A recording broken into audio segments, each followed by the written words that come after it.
গরুটার দাম 1 কোটি চাওয়া হচ্ছে, এটার অনেক কারণ আছে। 1300-1400 কেজি ওজনের একটি বিরাট আকৃতির গরুর দাম 1 কোটি টাকা। এই গরুটার 110 বছরের পেডিগ্রি আছে। আরও সবচেয়ে বড় কারণ হচ্ছে ওর বাবা হচ্ছে ওয়ার্ল্ড চ্যাম্পিয়ন ব্লাড লাইন। বংশমর্যাদা বিবেচনায় নাকি গরুর এত দাম। আসলে এই গরু কোন জাতের? ওদের সবচেয়ে বেস্ট সিরিজ যেটা নোবেল সিরিজের একটা বুল, বংশমর্যাদাপূর্ণ গরু, এর জন্য দাম বেশি। গরুর মালিক বা যে ফার্মে গরুটি আছে সেই ফার্ম কর্তৃপক্ষ বলেছে গরুটি ব্রাহ্মা জাতের। সাদিক এগ্রোর মাধ্যমে বিদেশি জাতের এই গরু পরিচিতি পেয়েছে দেশের মানুষের কাছে। 3 জুলাই রাজধানীর মোহাম্মদপুর এলাকার সাদিক এগ্রোর খামারেই অভিযান চালিয়ে 6টি ব্রাহ্মা জাতের গরু জব্দ করেছে দুর্নীতি দমন কমিশন দুদক। কেন দুদক এই গরুগুলো জব্দ করেছে? দেশে কি এই গরু পালন নিষিদ্ধ? তার আগে বলি, সাদিক এগ্রো থেকে জব্দ হওয়া গরুগুলো আনা হয়েছিল যুক্তরাষ্ট্র থেকে। সাদিক এগ্রোর বিরুদ্ধে ব্রাহ্মা গরু আমদানির অভিযোগ রয়েছে। 2021 সালের 5 জুলাই তাদের আমদানি করা 18টি ব্রাহ্মা জাতের গরু ঢাকার হযরত শাহজালাল আন্তর্জাতিক বিমানবন্দরে জব্দ করে ঢাকা কাস্টমস। পরে সেগুলোকে প্রাণী সম্পদ অধিদপ্তরের হেফাজতে সাভারের কেন্দ্রীয় গো প্রজনন ও দুগ্ধ খামারে রাখা হয়। প্রাণী সম্পদ অধিদপ্তরের তথ্য অনুযায়ী ব্রাহ্মা জাতির উৎপত্তি ভারতে, পরে যুক্তরাষ্ট্রে আরও 2 থেকে 3টি জাতের সঙ্গে সংমিশ্রণ করে এটিকে উন্নত করা হয়। ব্রাহ্মা গরু মূলত এর উচ্চ তাপমাত্রায় সহনশীলতা, দীর্ঘ জীবন এবং ক্রস ব্রিডিংয়ের উচ্চ ফলনের জন্য বেশি জনপ্রিয়। আবার একটি পূর্ণবয়স্ক ব্রাহ্মা গরুর ওজন হবে 500 থেকে 1000 কেজি পর্যন্ত। 40 ডিগ্রি সেলসিয়াস পর্যন্ত তাপমাত্রায় ব্রাহ্মা গরু সুস্থ স্বাভাবিক থাকতে পারে বলে এই গরুর রোগবালাই কম হয়।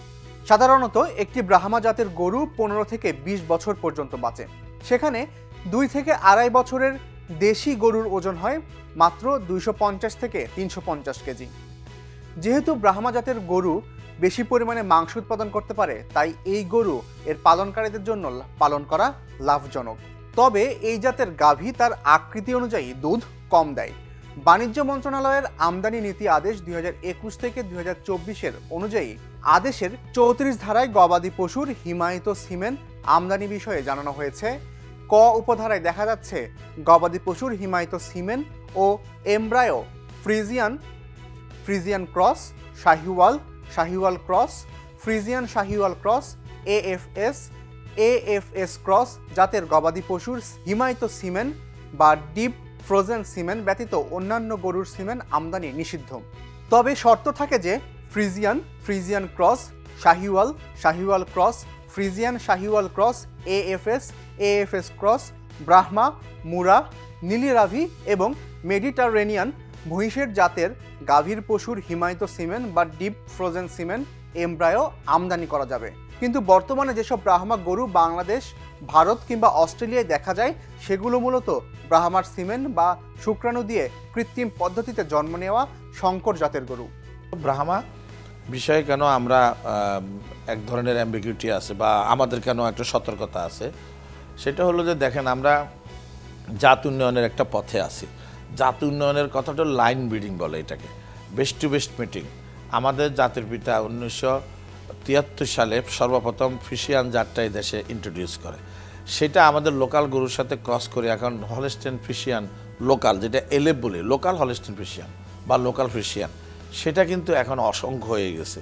এদের উৎপাদনও অনেক বেড়ে গেছে, 10 থেকে 12 লিটার। এবং এদেরকে যদি আরও ভালো করতে হয় তাহলে এদের মধ্যে মিটিংটা করাইতে হবে, best to best meeting. Close ব্রিডিংটা যাতে না হয়, ইনব্রিডিংয়ে হবে, বা যাতে ক্লোজ ব্রিডিং না হয় এবং বেস্ট টু বেস্ট মিটিং। তাইলে হয়তো আমরা একটা সময়ে 25-30 লিটার দুধ পাবো, আর কখনও আমাদের দুধ কমবে না।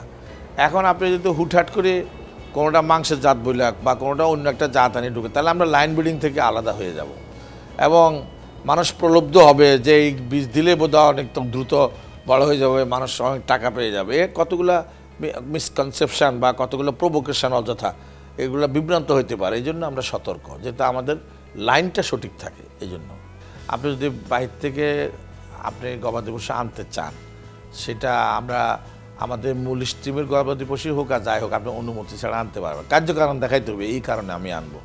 সুতরাং এখানে আপনি অবাধে আনার কোনো সুযোগ নাই। এই ধরনের আরও ভিডিও দেখতে ভিজিট করুন prothomalo.com/video আর ফলো করতে পারেন প্রথম আলোর ফেসবুক পেজ এবং ইউটিউব চ্যানেল। থাকুন ভালোর সাথে, আলোর পথে।